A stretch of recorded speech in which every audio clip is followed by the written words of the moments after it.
we're talking about all this pretty quickly because these were videos that we were going to make along the way. But then we were like, they're not really that interesting. Seriously. Because now I'm thinking about my face. I'm trying not to.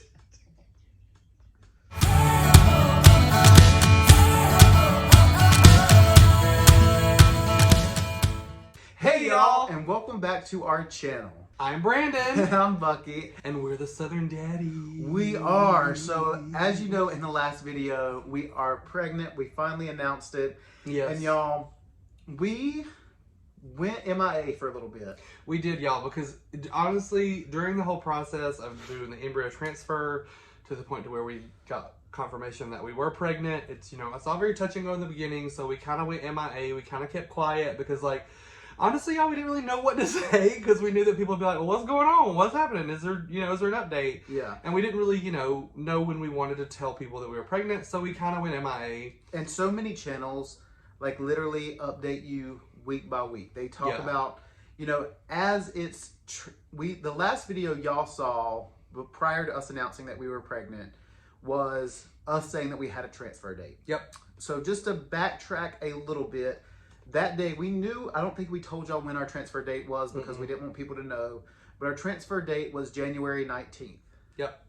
And so at that point, we were debating back and forth. We were like, should we go ahead and like share the story in real time or pause and just like let something happen and hopefully it sticks and we then start the story from there.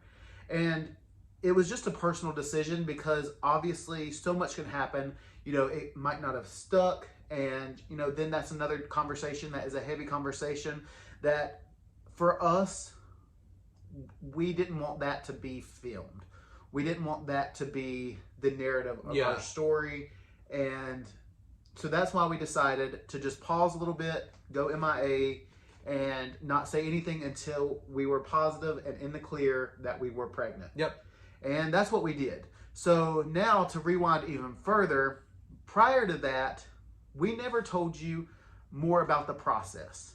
So even before the transfer date, we still had to get legal together and we had to get insurance together. Yep. Those two were videos that we were going to make, but things started happening really quickly. So we didn't really have time to get that. And honestly, we did it at the last minute. Well, everything did happen really quick because once we found out how early we could transfer, we're like, okay, we got to get things moving. So y'all, what had happened? What happened? What had happened was we identified the carrier. So you all know that we had went through the psychological screenings, all that good stuff. And then once you do that, you actually have to sign a contract. So we had to work with a lawyer. We worked with a lawyer here in Charlotte. Highly recommend her. Her name was Amy Wallace Fox. She was great, super easy to work with, has been in this business for forever, knows what she's doing. It was a really easy, seamless process. Basically, you have a meeting with a lawyer. They ask you a bunch of questions about your expectations of the process or like certain requirements you have for the carrier or certain things the carrier expects, blah, blah, blah. They build a contract. They send you the contract. You look at the contract. And then at that point, you can make edits. So we sent back like a couple things that we didn't really think were necessary to be in our contract. Like we had already talked to our carrier about like she didn't need money for maternity clothes, which is something a lot of people pay their carriers for because she had a ton left over from her previous pregnancies.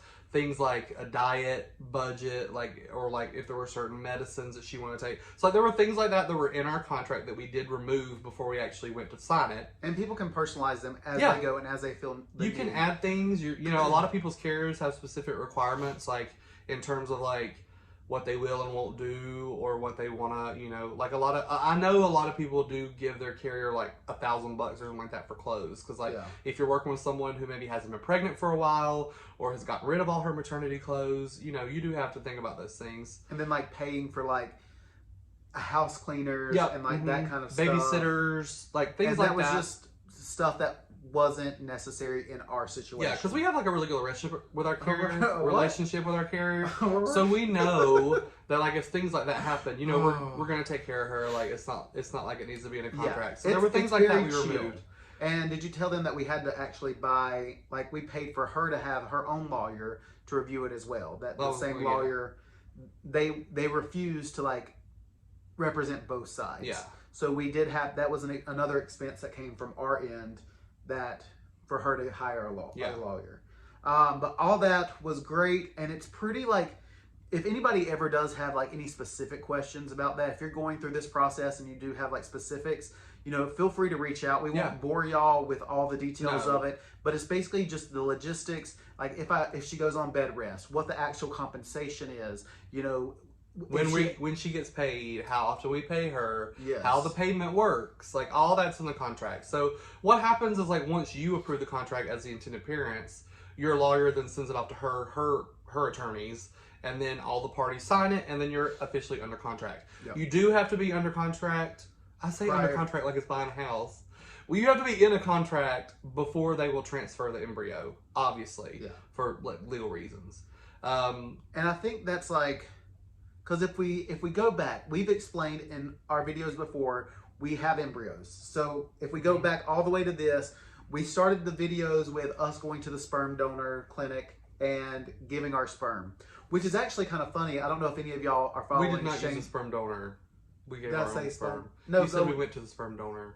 Meant to, like, to give our sperm. It's our sperm. Yeah.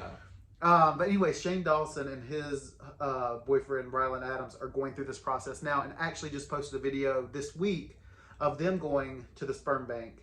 Oh, I didn't know that. And which I think is really funny, because y'all, if y'all go back and watch that video, it's very comparable to what their video was. Yes. Like, they were talking about, would both of them go into a room together? Like, would they be split up? How awkward that was going to be. And y'all, it's awkward for everybody. 100%. I mean, we made the really bad decision of going into the same room, and I don't think they allowed them to do that, but y'all don't do it. Don't do that. Like, it was just, and we shouldn't have. We never wanted to. I don't know why we did that. It was just like, stupid. She asked, and we were just like, whatever, and then it just happened. But anyways, so we went through all that. So there's that video if y'all want to go back and check that out. Then we had our embryos. So we picked an egg donor. Did we do a video talking about how we picked our egg donor? I think so. That's back there somewhere, I'm sure. So we went through that process, which was actually so exciting, nerve-wracking, but like really, really cool.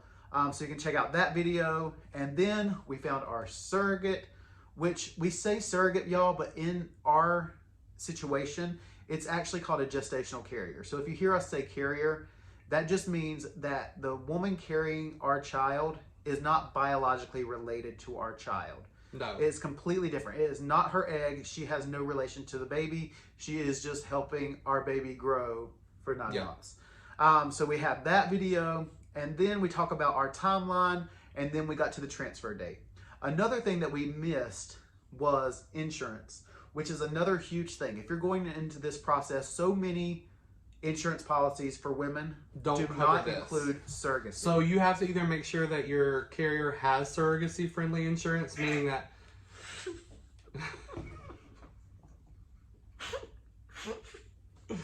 Ooh.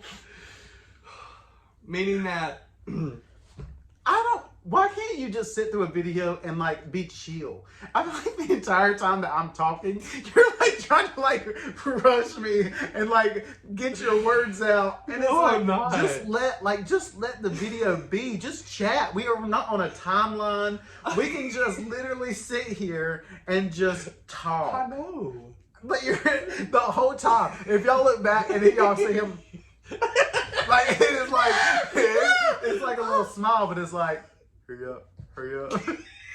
All right. No, it's cool. Not. It so is. All right, but go ahead. No, I was just laughing because I didn't know you were going to go through like a history of all the videos we've done. But I think that's... So when you were doing that, I was just like kind of shocked. But if you think, it's been literally 9 months. Like, thinking back to this, our first video we posted on this channel was 9 months ago. Yeah. Like, all this seems so fast. But like, if we had a baby the day that we created this channel and posted a video, we'd have a baby by now. You know what I mean? No, say that again about a baby. If we had a baby, the first day. If we were pregnant the first day that we started this channel and posted a video, we would have that baby. I see what you're by saying. Now. And okay. I think also, like, y'all, it seems like it's taken forever, but also it's just going by really quickly. And also, there's so many other people that have been trying to get pregnant for years. I mean, another thing that you have to understand is this isn't just like for gay couples. No. Like straight people go through this all the time. We were the only same-sex couple at the fertility clinic. Like, I feel like almost I don't think I've ever seen another same-sex couple there. No, I did see recently. I don't know if you saw it, but on the Facebook page, the Facebook men page. or the IPs of North Carolina or whatever, Uh-huh. that another couple. Oh yeah, is using Carolina Conceptions. I did see that. Which I thought but we was never cool. saw them. We No. never saw anybody else there that was same-sex. Correct. But yeah, so back to insurance. And we're talking about all this pretty quickly because these were videos that we were going to make along the way. But then we were like, they're not really that interesting. Seriously. Because now I'm thinking about my face. I'm trying not to. Can you not shake the table? 1, 3, 4. Okay. But yeah, so insurance. I don't know what to do with my face. You told me I was doing something with my face. Go on and talk about the insurance. I don't know what to do with my face. You can Okay. talk about it. But you're the insurance person. Okay, so basically you have to make sure that your carrier has surrogacy-friendly insurance, meaning that when she has the baby, because it's not biologically her baby, that her insurance company will actually pay for things involved during the pregnancy, so like doctor visits, the actual labor, blah, blah, blah. Our carrier did not have surrogacy-friendly insurance, so her provider was like, nope, if you're having a baby as a gestational carrier, we're not paying for it. So we had to actually seek out another insurance plan that would pay for it. So that's very common in the world of surrogacy and gestational carriers. It's very common for intended parents to have to get on a second insurance policy on the carrier. It's really it's really common. Expensive though, and it does get expensive. Like ours is like right at $600 a month for her. And luckily, we did all this happen like in the open enrollment period. Yeah. What so would we happen timed it well. And but what would happen if not? Then you have to get a special. You have to get like a special insurance that you can get Like when you're and out pay of like a open enrollment. premium, Yeah, probably. yeah. So we kind of timed everything, and like our doctors and like the lawyers and everything were like, oh, like you've got really good timing with when you're with when you're gonna. I can't talk about Get this. off your like. When you're gonna do this, like the timing's working out for insurance purposes, basically. Yeah. So we secured a policy for her that started on March 1st, which is when she was. At which point she wasn't released until into March to the care of an actual OBGYN near where she lives. She was still going to the fertility clinic for all her appointments and all that. So when you do this, the clinic does require the carrier, or if you're, the biological mother of the child too, they will take care of you for a few weeks or months after you actually do the transfer, and then you will move over to an OBGYN. Unlike someone who gets pregnant, naturally from the jump, you're going to just your OBGYN. So that's a little different. Yeah. But our insurance is $600 a month. Basically, we pay for her insurance. We got that through a company called Art Risk, who actually specialize in insurance for gestational carriers. So what they do for you is they actually look at the policies that the carrier can get in the area where she lives, because obviously insurance providers and insurance plans vary by region depending on where you live. So that everything's based off of where the carrier lives, and so there was only one provider who actually had surrogate-friendly insurance, so we went with them. And so, yeah. And one so of the everything- benefits of Art Risk is also they back it up. Yeah. So a lot of times people will say, I know you were going through like Blue Cross Blue Shield, and they were like, it'll be fine. It'll be fine. Yeah, but then in But their they fine couldn't print put in the in the policy writing- document, It had some weird Yeah. wording that they could easily say, no, it's not covering Yeah. it. But one great thing about going through Art Risk, yeah, it's a little bit more money, but they back you up and they Yeah. cover it. you So basically pay a fee to have them find the policy for you. if something happened and the insurance was like, no, Art Risk would step in and say, actually actually, yes, yeah, you or have to they pay. cover it. Yeah. Which is very, I think, great and Yeah. worth the money. So definitely that's something that you should look into. And even if your surrogate does claim, or your carrier, if she claims that she does have They can surrogacy-friendly check it. insurance, you should probably still hire them or hire someone to look at the actual policy, which is like a ton of, legal mumbo jumbo on the actual policy document. It's usually like 30-some pages long or something. But usually it is addressed, so just make sure that you take a good look at that to make sure that her policy does in fact cover it. Yeah. Because we found out that a lot do not.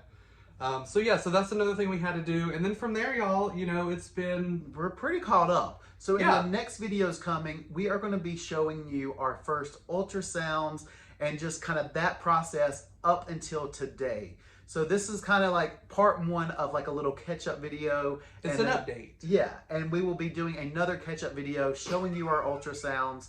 What? You keep calling it catch-up videos because it sounds like you're... A mustard? Well, yeah, it sounds like you're saying catch-up videos. I don't know why. It makes me laugh when you say it. Well, you're just I'm in sorry. a laughing mood today, ain't you? You're just laughy, giggle, giggle. Giggle, giggle. Yeah, I think we should end Oh, this. gosh. All right. Well, y'all, thank you so much for What are you watching. drinking? What's in that? Water. We're pregnant. Give me Y'all, that. that is one positive thing about having a carrier. This is not water. But, That explains it. That explains it. It is not. Yes, it does. No, it don't. It does. But, no, they don't. Anyways, thank you so much for watching this little catch-up video. This update. This update. This video update. We promise, we're going to try to start doing weekly uploads throughout this pregnancy. I'm sorry I made a face. All right. Well, anyways, more videos coming. Make sure you're subscribed. Give this video a thumbs up. Comment down below any other questions or video ideas that you have as we start this crazy journey to fatherhood. We are getting what's the nursery? We're getting all that together. So I'm sure those videos will be coming as well. But yeah, if there's anything else that y'all have questions about, want to see other videos, put those down in the comments and we will be sure to do those. But y'all, thank you so much for watching and we will see you in the next video. Yep. Bye, Bye, y'all.